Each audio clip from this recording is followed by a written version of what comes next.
ขอตอนรับเข้าสู่ช่องการจำลองสหายคนค่ะหน่อไม้ค่ะหน่อไม้3 ถุง 100ค่ะ3 ถุง 100 บาทเด้อ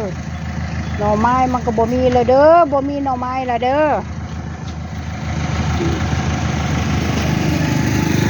ไม่ค่อยมีหน่อไม้เลยนะจ๊ะหน่อไม้เด้อใครอยากจะมาซื้อหน่อไม้ก็มาเด้อ3 ถุง 100ค่ะ3 ถุง 100 บาทนะคะ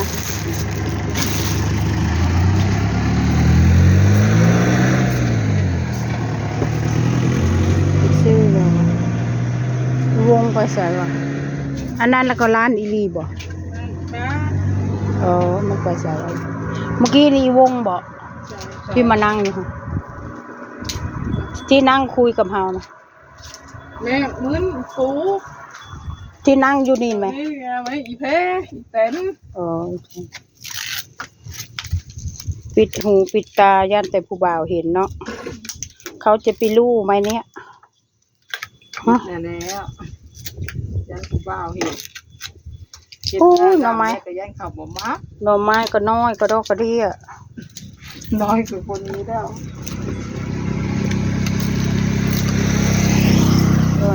ไปแล้วเห็นเราจะมาดินน้ำฟ้าเนี่ยพนังดินคนดังมาก็มาดินนะอยู่แล้วมันมาก่อนเนาะคนดังมาก็มาดินคนดังมากระบกก็มีมากระบกมากระบกก็ถุงละ100 ถุง50 บาทแม่นบ่มาเด้อมาซื้อมากระบกเด้อกล้วยก็มี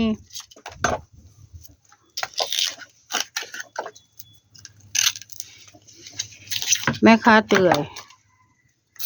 เดี๋ยวมาทางนี้ได้เนาะชงกับข้าได้กินเนาะใช่เท่าไรใช่ยาดอกเขาเป็นชาวไร่ชาวนาเขาคงสิบ่บึงดอกเขาหู้อยู่ชงคาดก้นเขาก็ยังเอามาให้คนดูแม่นคาดเนาะเก่าหาให้เลยไรช่วงคาดกุนเขามาซื้อหน่อไม้ซอยเนาะอันเขาเห็นเอาไม้เสื้อผ้าเอาเขาเห็นเอาเสื้อผ้าเขาคาดค่ะอันนี้ก็FCมาแวะมาบ้านคุณบุญเห็นกางเกงแม่ค้าขาดก็ซื้อมาฝากเลยเด้อแม่ค้า2 คนนี่น่ะร้านซื้อเตื่อยสาวเตื่อยมาถามเลยด้านยายเตื่อยสาวเตื่อยรถอะไรมาแล้วผม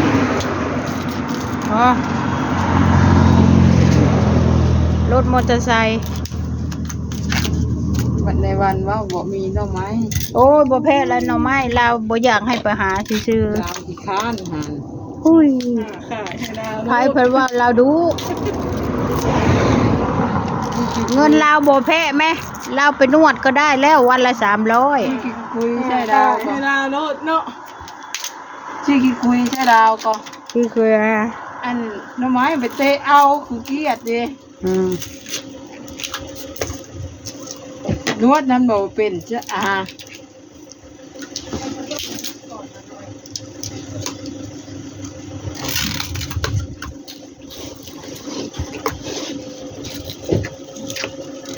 ถุงเท่าไหร่นี่นะถุงละ50จ้า3 ถุง 100ยายจัดไปเลย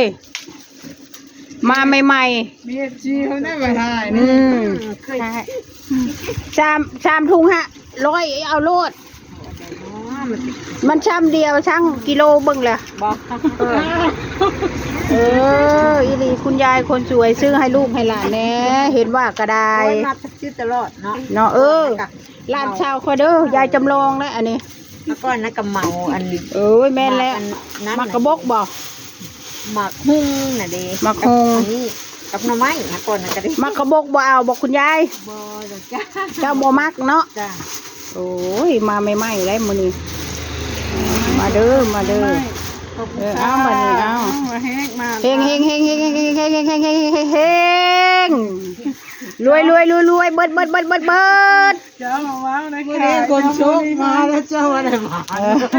วันนี้เข้าวันมื้อนะเงินวันนี้เข้า น ได้ขายช่อง ใช่ ปลาแล้วช่อง เดี๋ยวเอาให้มันเบิดก่อน3 ถุง100โฆษณาไปเลยอืม แม่นเก่าเบิ่งโทรศัพท์เด้อเจ้าจังว่าชื่อที่ได้ขายย้อนเจ้าเนาะ ขายย้อนไปก็ขายแล้วเฮ้ยฮอดมือมันมาแล้วเนาะ วานนี้ได้ขายคนละช่องทุ่งคนละช่องทุ่ง อันใด ทางเอาป้าวานนี้เบิดมือกันทาง แล้วก็เอาไปเฮ็ดแล้วก็เอาไปเฮ็ดอันหน่อไม้ดองเฮ้ยหน่อไม้สดได้ยายเอ้ยร้านนี้น่ะ ชดนั่นล่ะ มาแล้วนี่ แม่พี่ถุงนึงเด้อเอาอี100นึง โอเคแถมได้บ่ลูก แถม แถมเลยแถมเลยแถมเลย มาซื้อช่วย แม่นมาชื่อชวนมีได้ยะได้เว้าสบาย จ้า ใจสปอร์ตพร้อมร้านนี้ม เดี๋ยวไปกินกูได้เจ๊กะ โอ้เซกาอยู่ไก่ไทยเนาะยาย จ้า เจ้าเป็นคนเซกาบ่ มีคนเขาวงแต่ไปหาหลานที่เจ๊ โอ้ กะ ยแม่นความพิบซื้อไปหน่อไม้สดไผสิเคยได้ ถุงนึง หากะยะแท้ได้ยายเดี๋ยวนี้นะ จ้าจะไป มันขึ้นอีหยังเลยวะลาม เร็ว ลามละ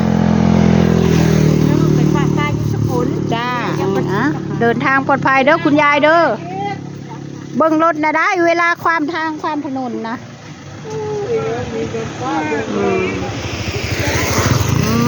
อ้าวไปแล้วผู้ FC คนโก้สุริโยก็ได้ เดินทางไป มาเมาอีละแม่ยัง100นี่ ยังเยอะแยะอยู่ยังปอกกระดาษเลย ฮิปปอกไว้ได้เฮ็ดดินได้ไหมคะชุมนี้ก็ได้ เดี๋ยวให้ติดให้ติดตัว แม่ค้าตาคมเคยนั่งเรือชม วันนี้ร้องเพลงให้ฟังในป่าเนี่ย อ้าวก็ธรรมดาเลยเนาะ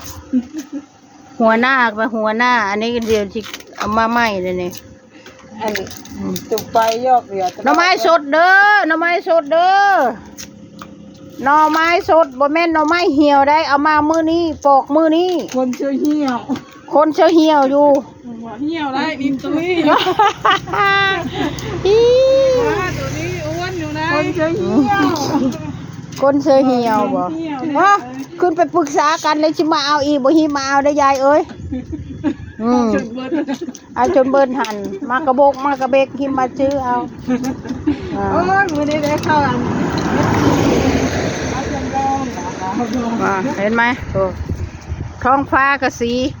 สีครามสีงามอันนี้บ้านกวนบุญนะคะ ขึ้นไปนี่ก็ลงเตางอยภูผายนเจ้าค่ะอันนี้ก็ภูผายนนะคะ